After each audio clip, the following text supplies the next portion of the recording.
Welcome to the Deep Dive, where we take your source material and turn it into actionable, fascinating insight.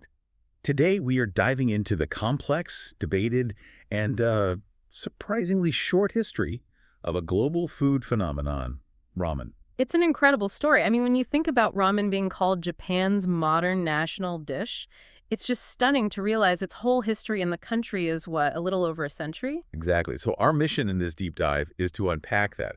We're using sources that look at every angle, how it evolved from, a basic Chinese street food, the culinary science behind its flavor, and this ongoing debate about whether it's truly washoku. And the very real economic cliff the industry seems to be facing right now. Right. And it all starts with that contrast. It began as ramen pulled noodles from Chinese immigrants.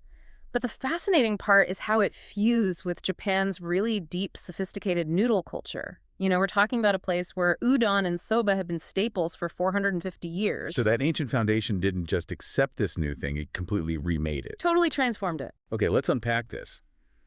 How did that simple Chinese noodle dish become this global Michelin star magnet?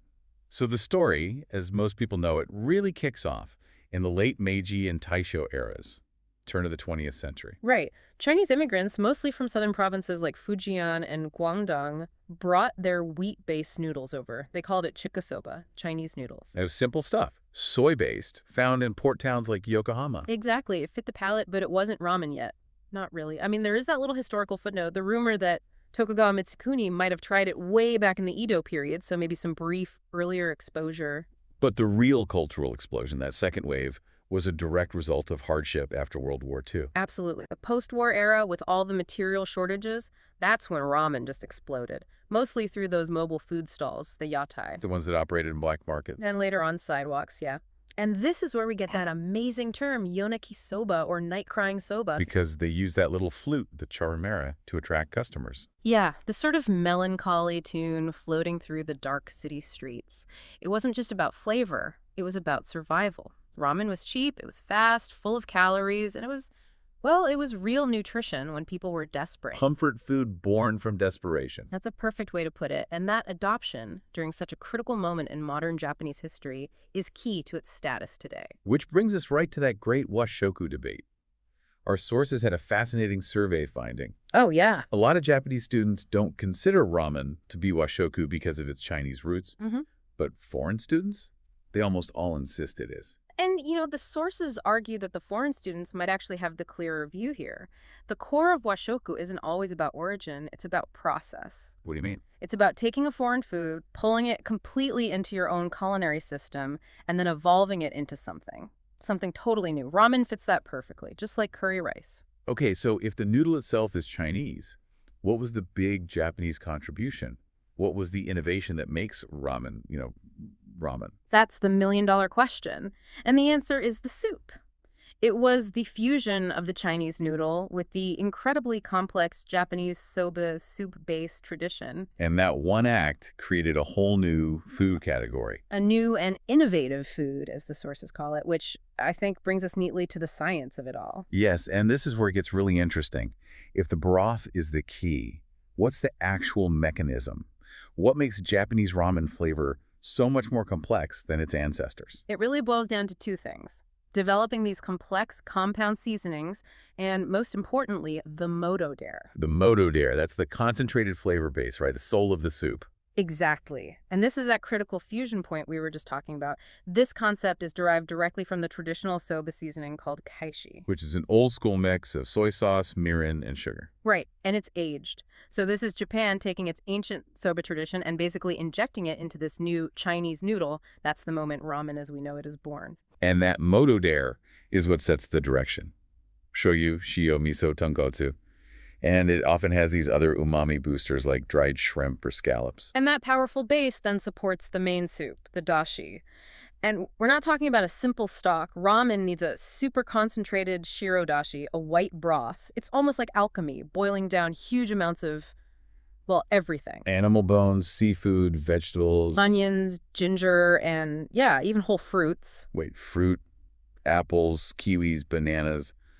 That just sounds wrong for a savory broth. It sounds counterintuitive, but it's pure function. The slight acidity helps break down collagen from the bones, which gives you a richer, silkier soup. And the natural sugars and pectin add viscosity and a kind of background sweetness that balances out all the heavy animal fats. It's a whole system. And that high concentration is key. Yeah.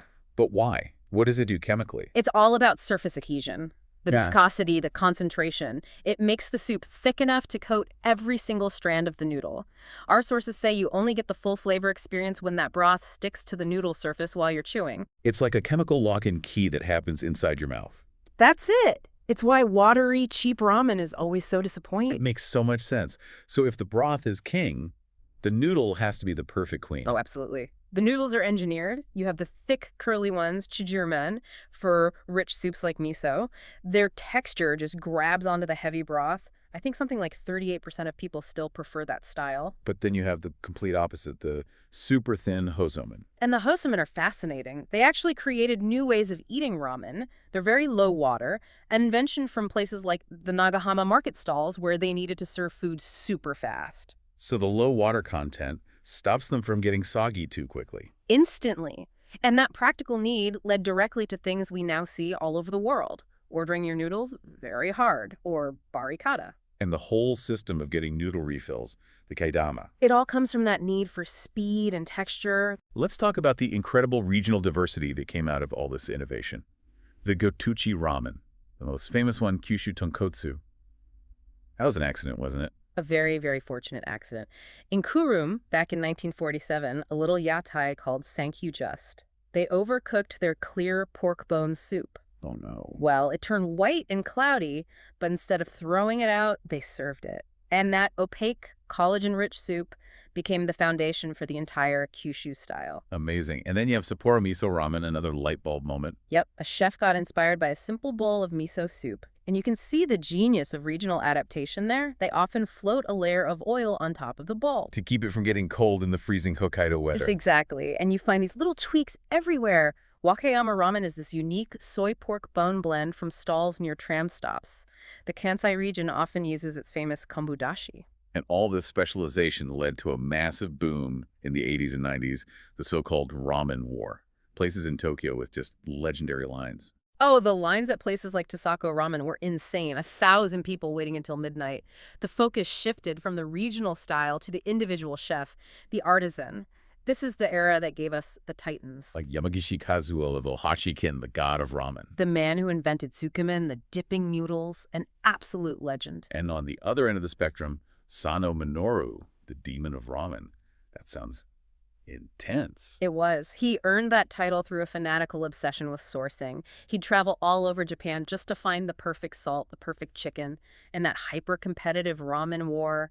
That level of purity was how you stood out. And that perfectionism has just kept going. Since the 2010s, you've had chefs from French and Italian fine dining backgrounds jumping in. Right, and they're breaking all the rules. Right. A perfect example is Chuka Soba Ginza Hachigo. The chef uses things like prosciutto and high-end Nagoya Cochin chicken for the stock, and crucially, he doesn't use a traditional tear at all. A total reinvention. It shows ramen isn't a fixed recipe, it's a canvas. It's a canvas.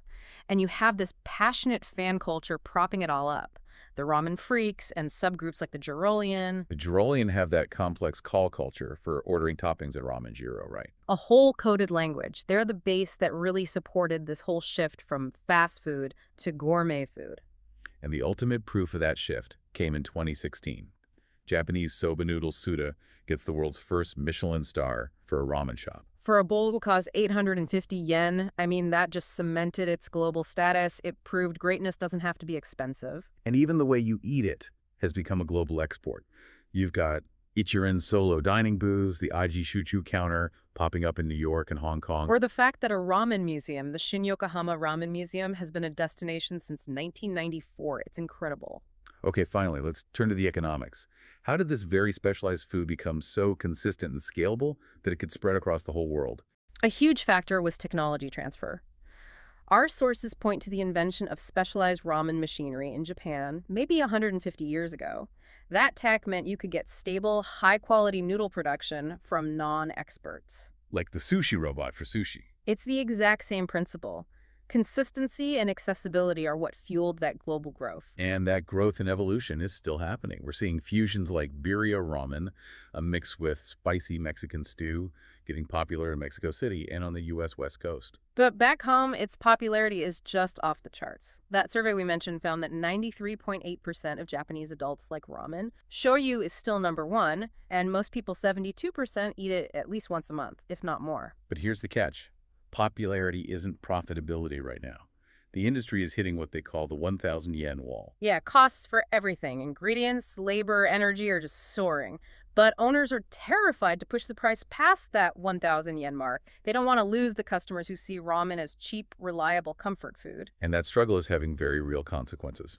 It is. Bankruptcies for established ramen shops, we're talking ones with over 10 million yen in debt, hit a record high of 72 cases in 2024. That's higher than during the pandemic. Higher than the 2020 peak of 54. And the forecast is that this trend is going to continue into 2025. It's a genuinely urgent crisis for the industry. And if we just connect all these dots, ramen's whole success story is about transformation. It stopped trying to be Chinese noodles and just fully embraced the deep, complex world of Japanese dashi culture. That relentless drive for depth is what let it adapt everywhere and, eventually win that Michelin star. So what does this all mean for you, the listener? Ramen's history is just this perfect case study in cultural assimilation. It shows that constant, relentless iteration is what drives success. It proves that a deep focus on nuance can turn something simple into a world-class experience. And here's something to chew on during your next bowl. Ramen's spirit of innovation allowed it to smash barriers in the gourmet world to get a Michelin star for just 850 yen. Given the intensity of the ramen war and the genius of the god and demon of ramen, can that same creative spirit find a way to solve the industry's current economic crisis? Can innovation beat inflation?